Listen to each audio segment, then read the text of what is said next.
We have four excellent poets for you this evening.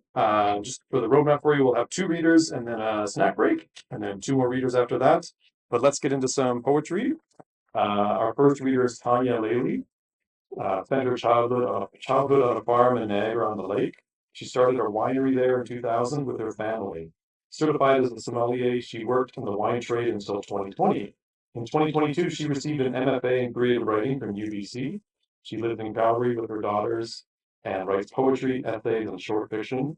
Her first full-length collection, Farm, Lot 23, was published by Garneau Press in 2024. And as June said, we got copies at the front, so please welcome Anya.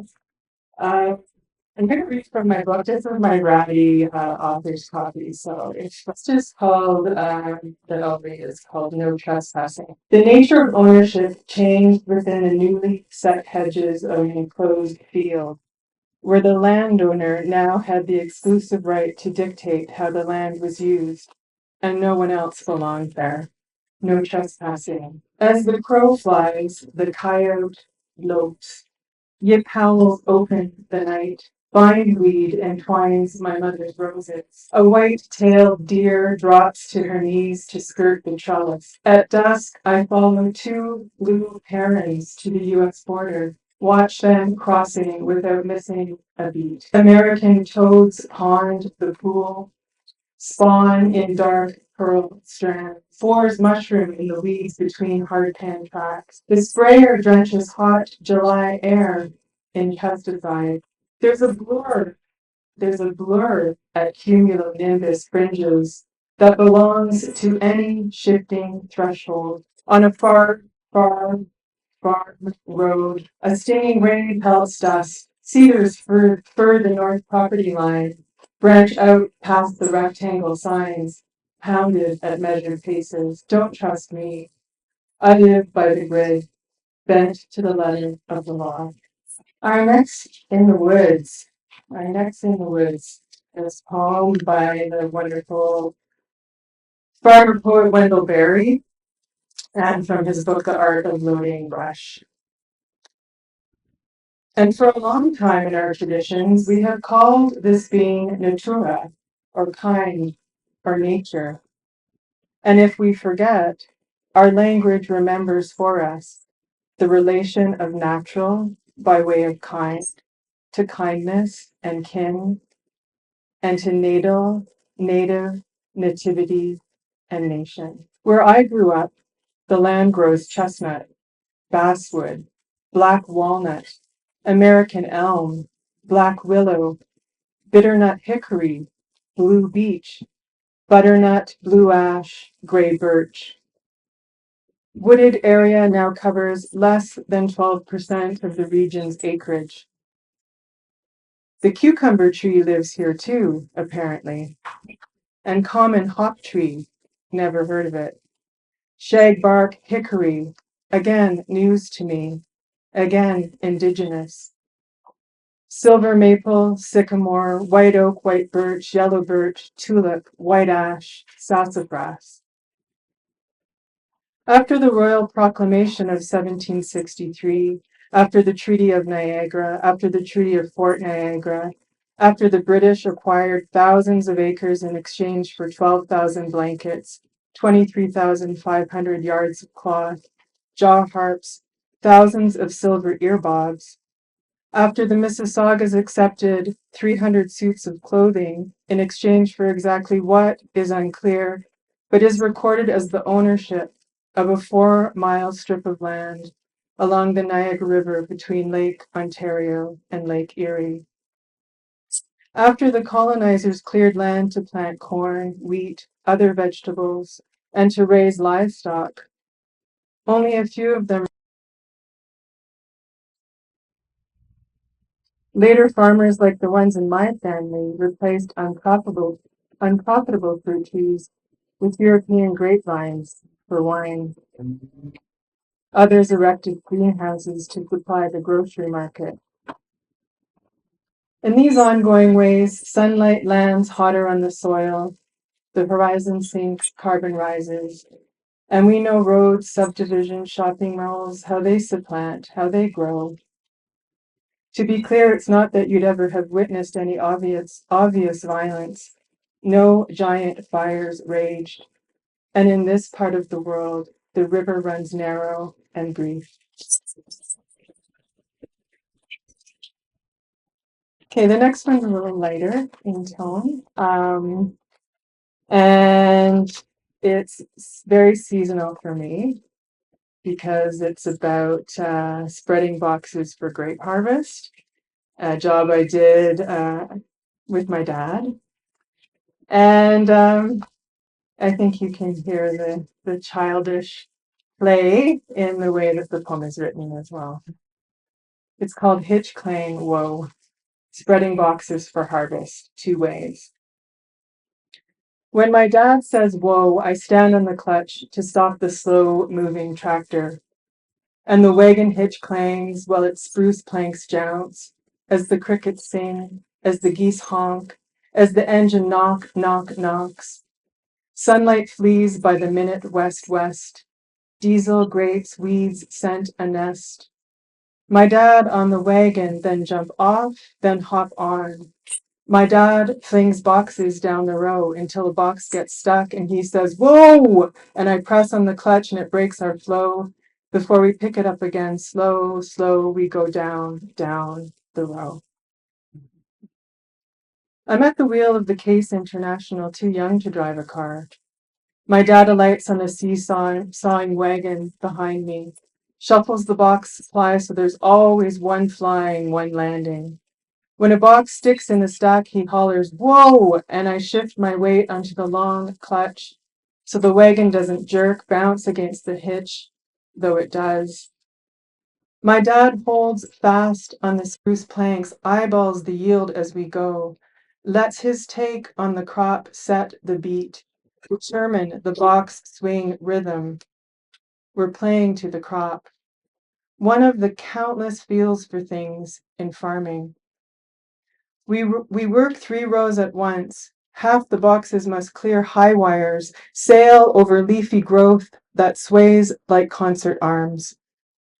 My dad's golden brow glistens in the late light, in its falling. A purple honey saddles the wetness, riding on the day's heat release. Night sounds begin to hook the day's end. Crickets, whoa, honk, knock, whoa, clang, crickets, honk. A bird banger squeal crack, crickets, honk, whoa, clang. And the sunlight curls west, blurring all our lines.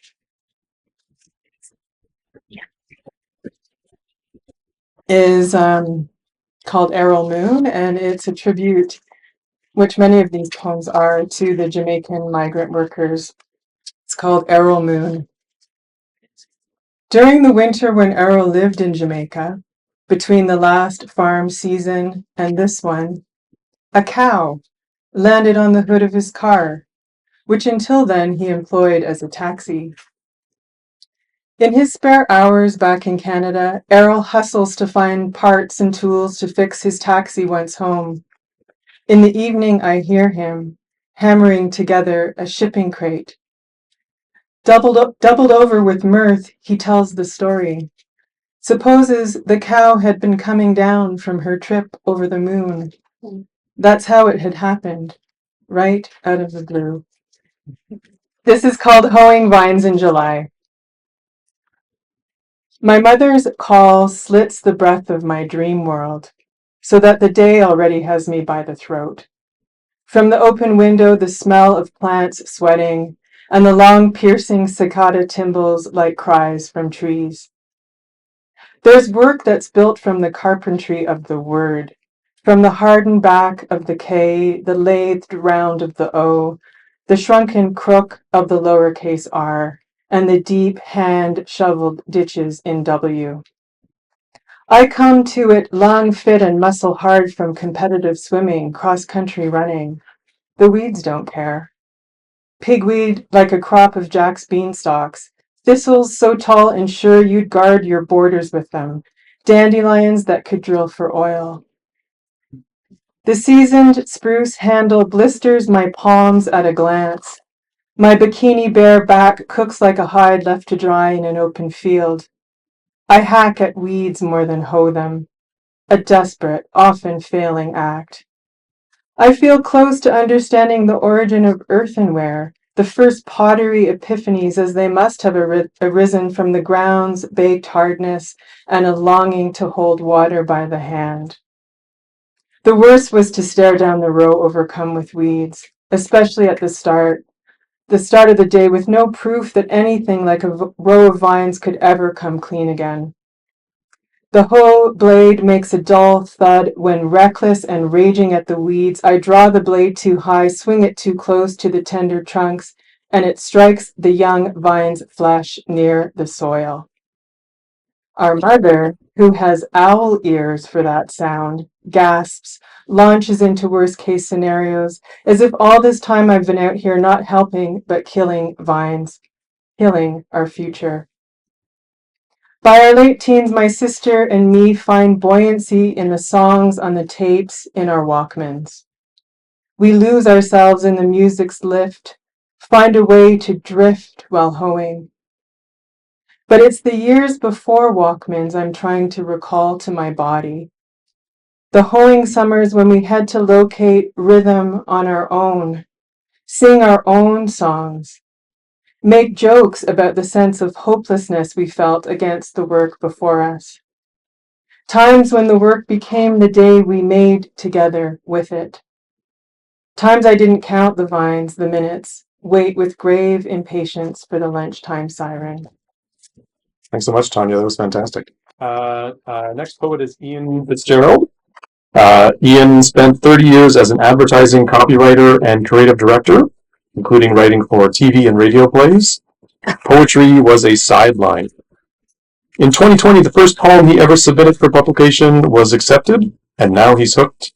A book-length collection of poems stemming from advertising slogans is his current project, and the book's title is Each Mouth Dripping in Its Own Rich, Creamy Goodness, from which the chapbook, Each Mouth Dripping, which we have on here, is excerpted. He is an assistant professor advertising at the Alberta University of Arts, Calgary. Please welcome Ian Fitzgerald. This is fan food, not fast food. It is 1947. Chuck Yeager exceeds speed of sound in an X-1 rocket-powered test plane, and Dairy Queen lands its 100th location. Dip cones, burgers, shakes, and fries, not savored, stuffed. Peel, pull, fast. Soft serve, speeds life. It's 2021. 1.35 million salivating fans watch on TV. Joey Chestnut eclipses his own world record, wolfs 76 hot dogs with bun in 10 minutes flat. I watch through the drive-through window. The soft-serve machine excretes a sweet, white, crystalline substance like an intestine, with a curly-Q twirl on top.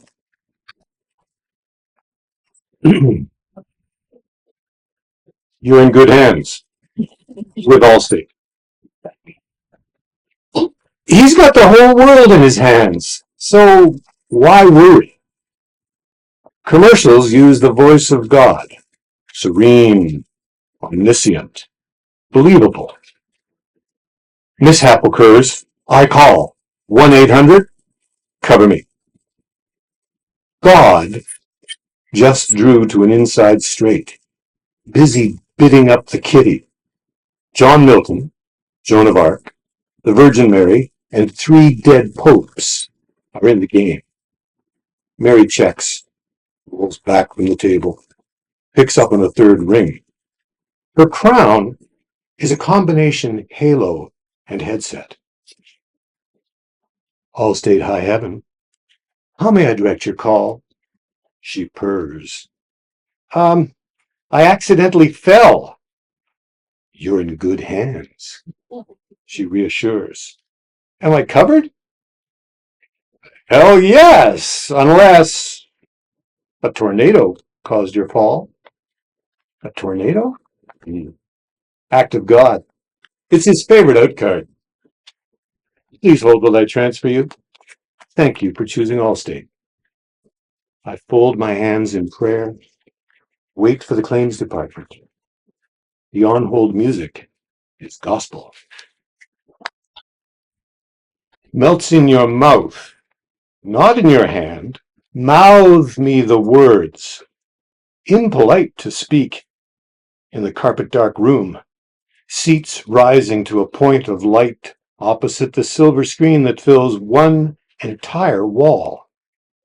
In my lap, a bag of hard-shelled candy crinkles. You shush me. I go quiet. On the screen, wars on stars, maybe Mars. Heroes fight, fall, fight again against other colored bad guys. Always look like Nazis. Dark. Disciplined. We sit, eyes wide as meteors. In the bag, the other colored candy, greens, yellows, oranges, blues, and browns, pushed to the top, eager for my saliva. Take off your coat. Stay a while. Red pill melting on my tongue. Credits climb the screen. You're already gone. My hands are clean. I'm left to let it settle in an emptied, silent darkness. This bug's for you. I am a molecule. C2H2OH. I wet whistles. Inhibit inhibitions. Take the edge off pronunciation. Springtime in America 2023. TikTok star and Bud Light fan celebrates 365 days of being a woman. Ignites a hullabaloo. Not my department. I slip down any old throat. The long, slithery sword swallower, the toned, trained chords of a diva, the corroded gullet too narrow to swallow a trans woman swigging his beer with her picture on it. I just don't care. I am a molecule who knows his, her, their job. 1. Go down smooth. 2. Quench. 3. Lubricate society. LGBTQ, MAGA, Episcopalian, Jew, even underage. It's a great big vat. And this is a volume business. Slur used to mean what a mouth does after 6 or 7 beers. Pull tab, cracks can. My escape from all this pressure. I gush. I overflow.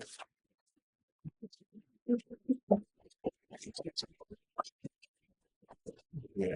Okay. Oh yes, this one. What's in your wallet? I misplaced this today. I was out shopping for a can of Bud Light, and I left this on the counter in the place, had to rush back. I was a little traumatized. But I'm okay now. What's in your wallet? I stoop. Scoop this wallet laying lost on the ground. Furtive glance over shoulder. Long suppressed urge to peer into others' affairs makes me peek. First, for cash. 2 20s and a 10. I blush. 11 separate folds, pockets, pouches, slide-in slots hold frequent flyer, coffee shop cards, punched, unpunched, memberships, bus pass, bar-coded library card, small, flat, numbered key, 3 photo booth photos, 1 with mustache drawn in, a prescription, paper, plastic, the cash, and a name. J. Doe. Who is this? Whose is this? I shall return it, but not just yet. I crave the tantalizing thrill of piecing together marvelous, mysterious J. Doe, like a profiler on a cop show. I've lost a wallet. It's traumatic. She or he must be distraught. Maybe he or she doesn't even know it's missing. yet. I remember as a youngster that time with my fathers, he asleep in the backyard, I in the dim of their bedroom, guiltily looking at things I shouldn't see. As if it were a present, under the tree, I rubbed my thumb around outlined shape in the only closed compartment. Could be a condom. I dare not confirm. Everything's better with Bluebonnet on it. Morning breaks. Sparkle filter on a sun-kissed kitchen. Everything you need to start your day. Margarine spread so thick you can barely detect the toasted airiness of Wonder Bread underneath. Tall glass of Tang, Fruit Loops with powdered milk completes the scene, sets up the brush-cut teen for a high-caliber day. Shiny-faced Jimmy eats up, smiles at aproned Mom. Mom smiles back.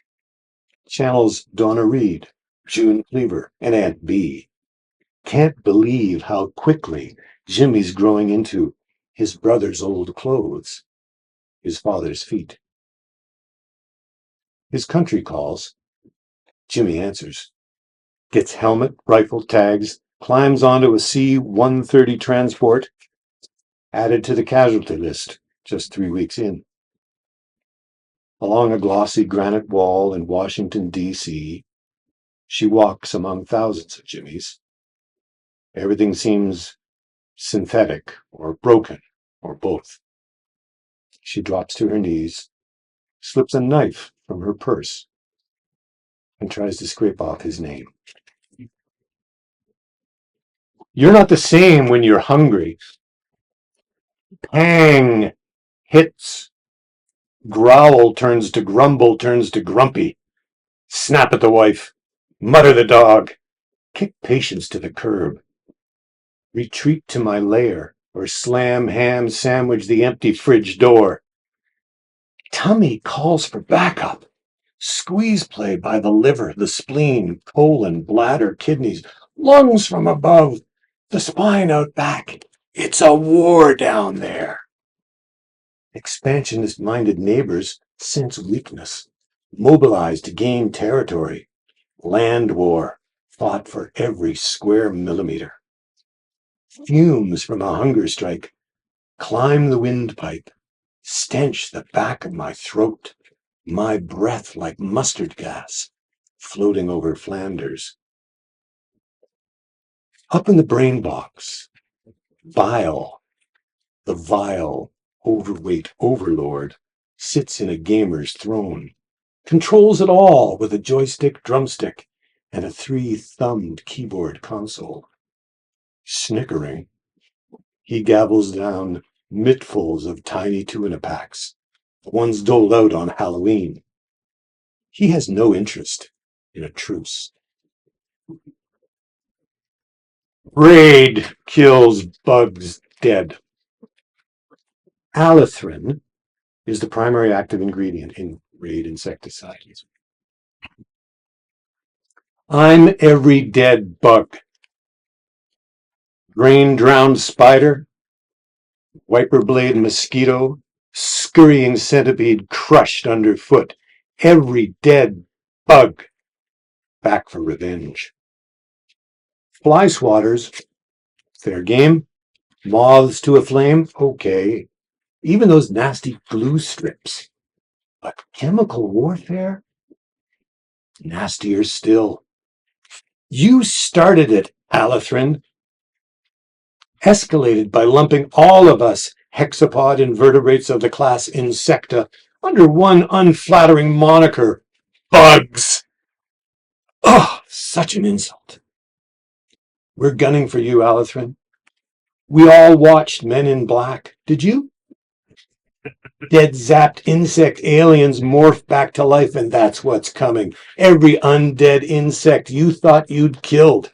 It's a zombie flick, and you won't like the ending. We know how to bite. We invented safe injection sites. We'll eat your sweaters and your rugs, your young, your pets. We'll shit on your food and swim up your ear canal. We'll get you in bed. Once we're in, a lethal cocktail. Pyrethroid, perhaps? Cyfluthrin with your pralethrin? Tetrathrin? Imiprothrin? Cypermethrin? Permethrin? Piperonol butoxide? I'd say pick your poison, but you won't have a choice.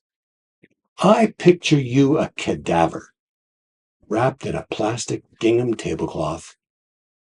Tables turned. Dead bugs kill raid.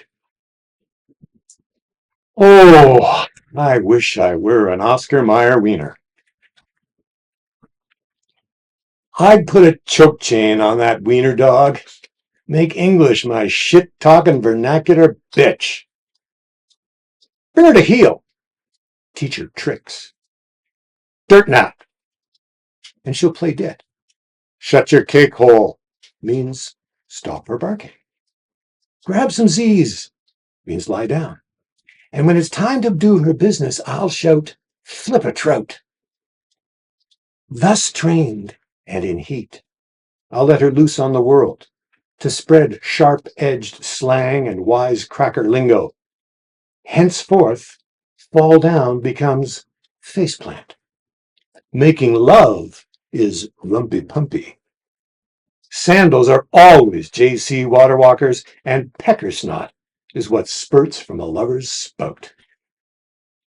Idioms only idiots don't love. Bland, beige, blah, blah that neither offends nor affects gets approved by sanitation officers. It's pablum. Bores me, bugs me, belittles my intellect. Shit talk spices speech. The must-heard tang of mustard. Relish to make it more realish. Ketchup that keeps you caught up. I wish I were a wiener is a weird phallic fantasy. A hot dog is a tube steak. If you want to learn more about the Single Onion, you can find us at singleonion.com. We've got an email list you can sign up for. Once a month, you'll get an email about what we're up to. We're also on Facebook and on Twitter. I want to give a big thanks to the Canada Council for the Arts, the Writers Guild of Alberta, Calgary Arts Development, the League of Canadian Poets, and of course Shelf Life Books for being our sponsors and supporters for so many years. We really do appreciate all that they do for us. Thank you. I want to give a big thanks to the Single Onion crew, Kirk Miles, Paul Marshall, Paul Kelly, Will Lawrence, Laurie D. Roadhouse, and Josephine Leray. And helping us out on sound and video tonight, we've got Nash and Lucas. And yeah, give it up for them. And our next Single Onion event will be November 21st back here at Shelf Life Books. It will feature Rob McLennan and Christine McNair from Ottawa. And also the Magpie Poets of Calgary will be launching a new anthology, including Josephine Leray and lots of local poets that you probably know. So our next poet is Trisia Eddy Woods. She grew up spending summers on horseback exploring both Alberta and Manitoba, and she currently lives in Edmonton with her family, which includes an array of four-legged companions. And I love seeing your photos. Her artwork has been exhibited both close to home and internationally, and is held in the special collection of the Herron Art Library. A former editor for Red Nettle Press, Tricia's writing has appeared widely in literary journals and chapbooks across North America, including Contemporary Verse 2, the Garneau Review, and New American Writing. Her first full-length collection, A Roadmap for Finding Wild Horses, was released in spring of 2024 with Turnstone Press. And again, we do have copies at the front, so please welcome Tricia. So this one is called Trying to Describe What Silence Looks Like. There are not many places where the wild feels so boundless. Here, bring bear spray, wear sturdy boots, be prepared for the possibility of being lost for a while. Cell phones are no longer an option. If you take the trail that seems liminal, be warned about the descent. Eardrums strain to find faint vibrations of traffic. or electrical lines, the hum of street lamps that permeate a city at night, proof of a pulse. Here, the quiet is a solid wave that consumes you. When you hear a crow caw or an elk bugle, it is carried crisp and clear as sharp-edged ice breaking a rib cage open. Rivers traverse where they desire. White-tailed deer bound across human-made roads, once simply lines drawn on paper.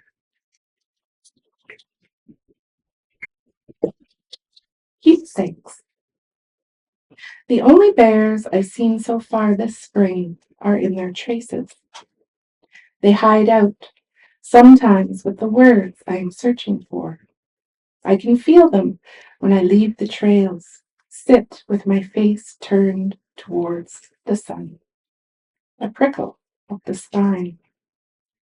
A tree trunk pushed over, the ground churned by a methodical mauling of hibernated hunger, a long tongue eager to taste the spice of insect larvae and switchgrass shoots. Tufts left on branches. An imprint of broad feet. Leather deeply embedded on the residue of winter. I collect these remnants as souvenirs, carry small knots of hair in my pockets to roll between my fingers.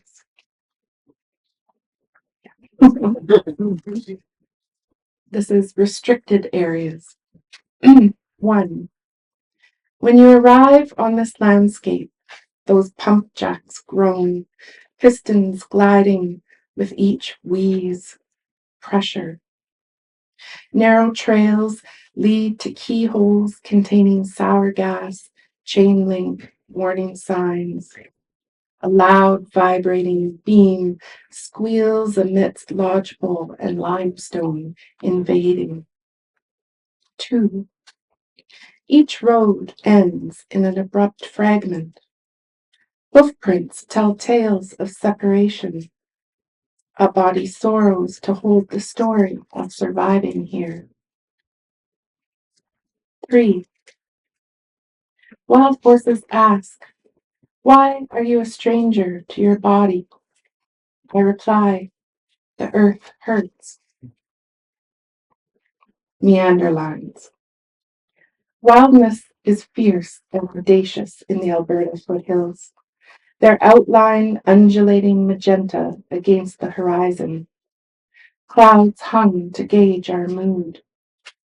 The farther up the mountain incline, the more redolent the essence of wild horses drifts, an intoxicating current that draws one higher. Their manes curl, and their tails flag in defiance of being restrained by human myth. They are perpetual motion. Follow the streams downhill towards the east, however, and that current collides with large congregations of grazing cattle left to roam free leases. As early as late spring, these cattle can be found ruminating on the prairie grasses just beginning to sprout. Come high summer, a drive along the trunk road is like a stroll through a steamy bathhouse. Cows heavy with heat saunter along ditches and ignore the calves who frolic out onto the gravel, reckless of oncoming trucks.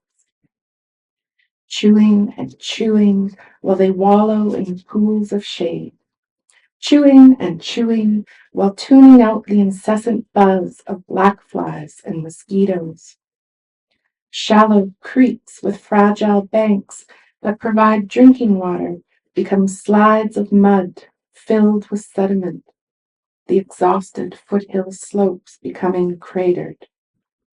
A moon fractured by hundreds of cloven hooves carrying the weight of half-ton bovines.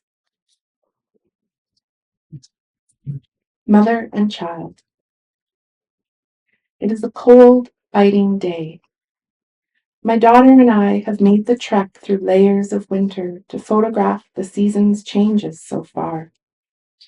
It is morning, yet closing in on noon, so the sun is as high in the sky as it will travel, barely hanging above the horizon. Trails are deserted, with the odd snowmobile track carved in fresh snow. There is a difference between feeling alone and feeling exposed. Up ahead, we see a dark cloud of crow and raven. A bald eagle takes wing and launches itself high into the air, then dives back down, briefly scattering the scavengers. There is a ripple, part excitement, part trepidation. There's only one reason for gatherings like this. Violently red blood appears on the pristine white landscape. Shocking, not surprising. Instantly, we imagine someone has shot one of the wild horses, as has been known to happen. Speed limit signs and warnings of sharp curves ahead are also targets, peppered with bullet holes. This blood is still bright from the night before, perhaps even this evening. My instinct is to help somehow. I grab my camera from the backpack, instruct my daughter to stay here. My feeling is that she needs to be protected from the disturbance at the end of the trail. As soon as I turn to leave, I remember she is on the brink of adulthood. Her silence tells me children know death too. The path is easy to follow. There are tracks, dirt, dried leaves stirred up from underneath. Disheveled. Several meters ahead, a large mass lies still on the ground. My breath catches. Clenched, I realize I've just left my daughter alone. I can discern two separate bodies, a dozen feet apart, one significantly smaller than the other. A mother and her child. Far too large to be horses. They are moose, a cow and a calf, and hunting season long over. Headless corpses left as waste. Poached. In the back of my mind, I recall a calf moose requires a special license and must be identified with its head intact. Scavengers perched in the apprehensive poplars are eager for me to leave their feeding site. I sink to my knees in the transfused snow. Remembering my camera, I swing it from my back to capture the scene for a report to Alberta Wildlife. I am suddenly a morbid portrait photographer.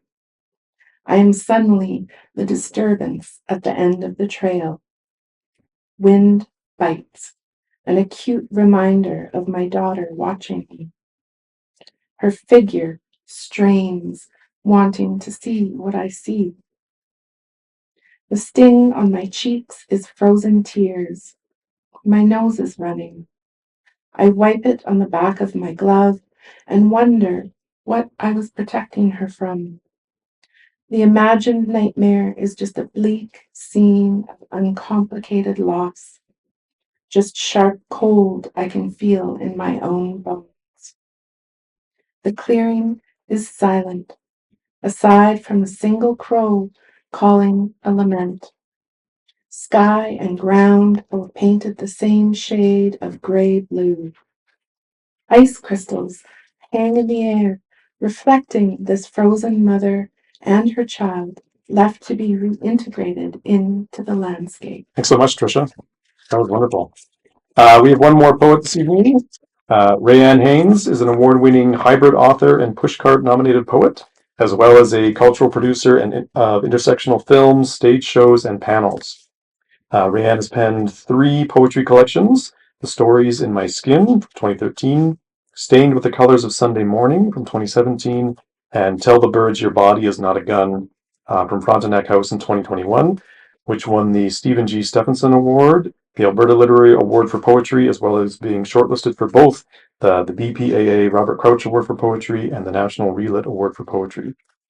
She hosts the literary podcast Crow Reads, is the president of the League of Canadian Poets, which we really appreciate because they're very supportive of us here at Single Onion, and is an assistant professor at MacEwan University. Her poetic memoir, What Kind of Daughter, was released in the fall of 2024 with Frontenac House, and we're very happy to have her with us, Rayanne Haines. My mother leaves her doors unlocked at night. One dog at her feet, one dog on her lap, cat perched along the back of the sofa.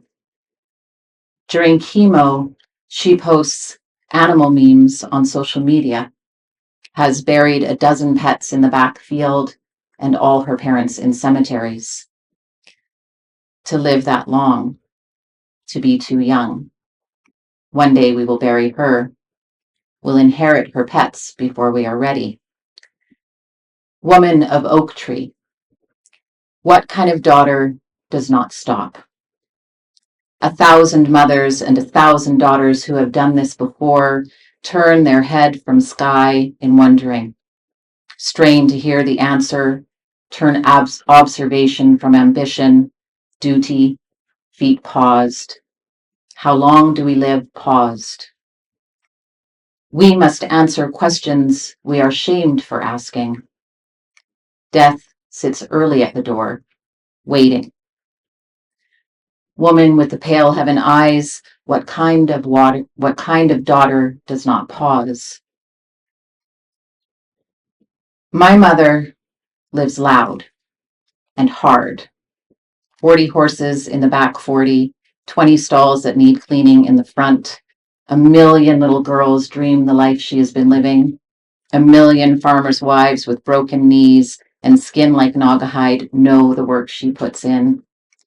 Mother of mountain and boulder and skipping stone, to sit in the meadow, wheatgrass and girlhood against my back, to taste the salt of my maiden name in river water, to lay still in the stillness, to lay still.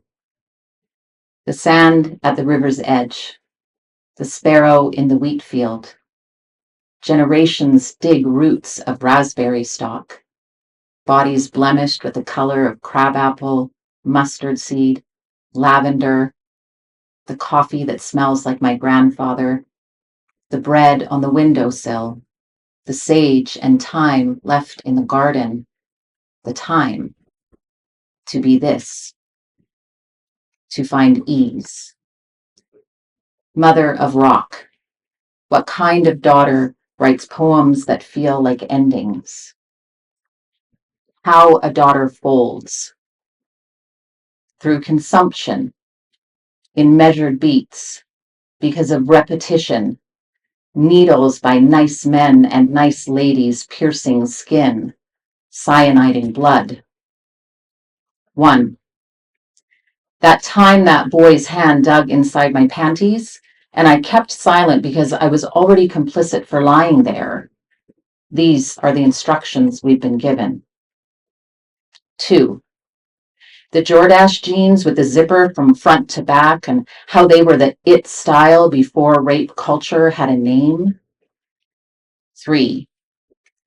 Teen magazines with articles about the best sex positions and 7 reasons why he cheats on you when I didn't even know the slang blowjob because my parents didn't know how to talk about that stuff or wouldn't talk about that stuff for fear my sister and I would turn into sluts. And then Tammy came to school dressed in that bright green miniskirt and red lipstick, and we all decided to hate her, and she slowly faded away, and no one said a thing because being her friend meant we were like her. And one day Tammy wasn't in school anymore, and Jason said it was because she got pregnant, but I still didn't know how that actually happened, and I asked before forgetting to keep my mouth shut, and Jason laughed in my face and called me a baby, so I went home and asked Mom, but Dad overheard and screamed that he wouldn't have a slut in his house. So I cried into that teen magazine and learned being a good woman meant being silent. 4. Because I could have loved Jenny. But good girls don't love girls like that. 5. Botox and butt implants, but like natural, you know? 6. porn culture and purity culture and how we're supposed to look like one but behave like the other. 7, income inequity. 8, because the worst thing to call someone in North America is a cunt, the genetic mistake. My bare bum hangs out from the blue paper gown. In the room, the nurse pushes the cold wand inside me. This is what I've come to consider self-care, twice yearly check-ins before the eventual hysterectomy. I hold no substantial fear of the dissection of myself from the inside out, only of what else could grow in a place already barren. Will the doctors cross their hearts when they unbuckle womb from fallopian tube?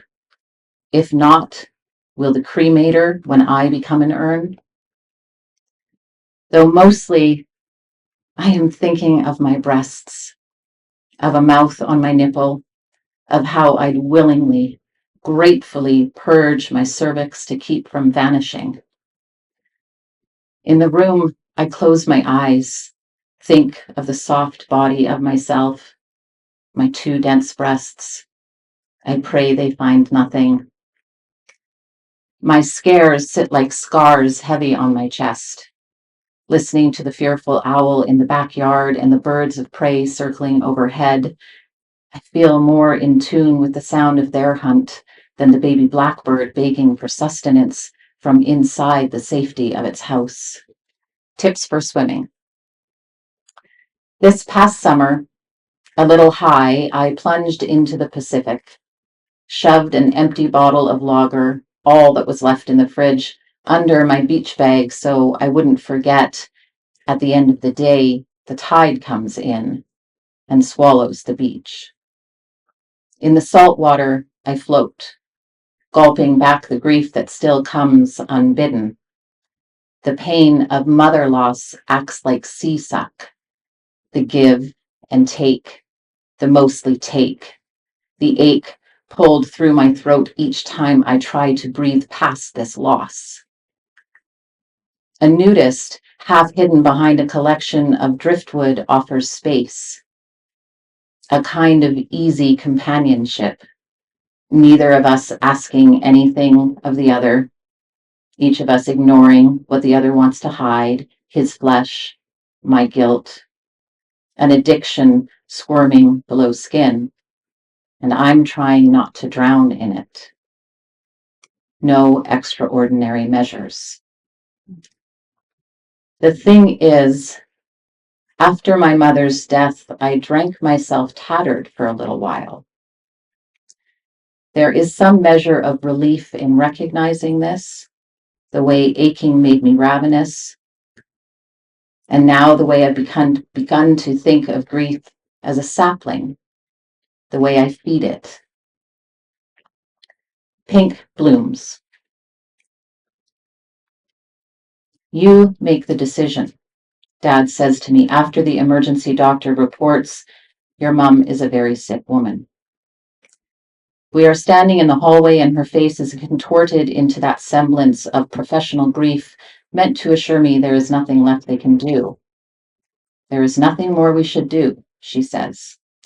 But that must be your decision. It's up to you, of course, she reiterates. The previous morning, lying in the hospital bed, Mum asked, is this what dying feels like? I turned my head to look out the dirt-streaked window at the cars racing down the main drag in downtown Edmonton. I say to my sister and Dad, I don't want her dying while cut open on an operating table, and they solemnly nod while agreeing. No, we don't want that. It should be up to all of us, but yes, Rayanne will be the spokesperson, my family says. And I agree because I am the strongest of them. Asking Dad to make that decision is out of the question. My sister is already too fragile because of her divorce. My brother, her baby, cannot take on something like this, saying the words to let Mum go and then holding firm. It would be too much to ask any of them, and we agree. I am the strongest about these kinds of things. We agree to no extraordinary measures, I say to the doctor outside in the hallway where Mum can't hear. The doctors tell us that even though she is mostly asleep, she can still hear. When lucid, she's still asking for popsicles and ice cream. By talking in the hallway, my family doesn't have to acknowledge the decision. It lets them remain neutral. They do not have to say the words. I wonder later, still, if they hold me accountable for my mother's death. In the dark, I hold myself accountable. I need to see a counselor. I know this.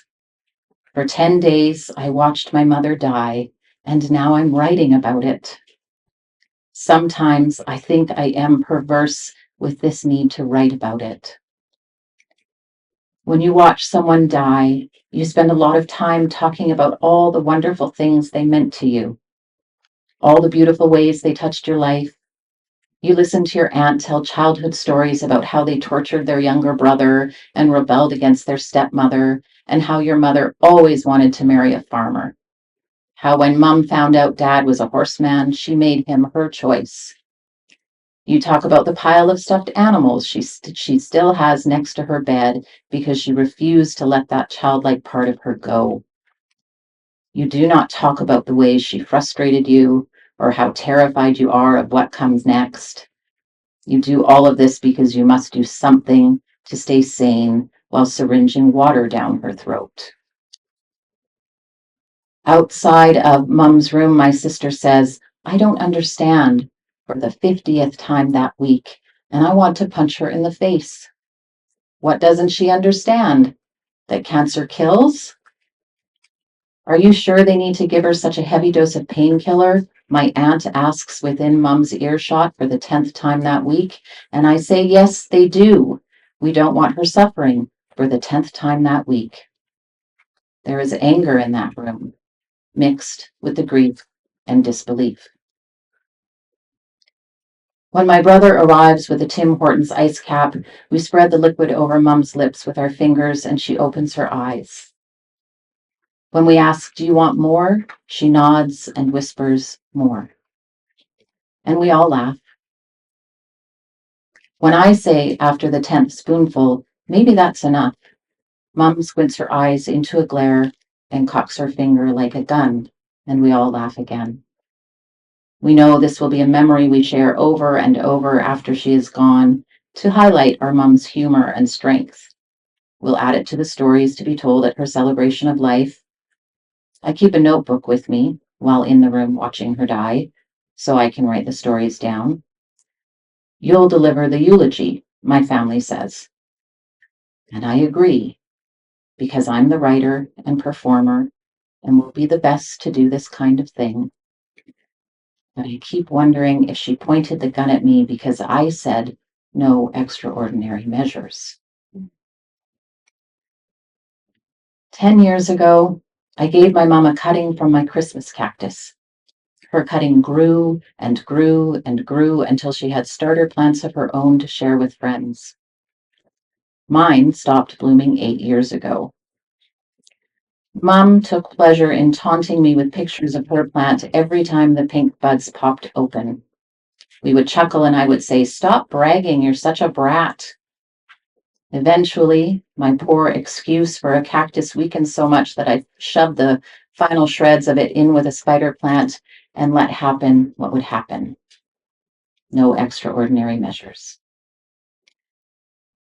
7 weeks after Mom's death, that tiny shred of a cactus plant bloomed. I walked into my bathroom to see baby pink flowers poking out from underneath the spider plant. She will send you signs, my best friend told me the day Mom died. Make sure you honor them. Dad, who is downsizing, wants me to inherit the now massive cactus plant I gave Mom all those years ago. I've decided to place it next to the bits of her still blooming. Thanks so much, Rayanne. That was amazing. And thanks to all our readers, Trisia, Rayanne, Tonya, and Ian. It was really wonderful. Thanks to all of you for joining us this evening. Thanks to the folks joining us online. Thanks to Shelf Life for hosting us again. And we hope to see you back in November, whatever date I said. November 21st for our next reading here. And you can find us online. And have a wonderful evening, everyone. Thank you.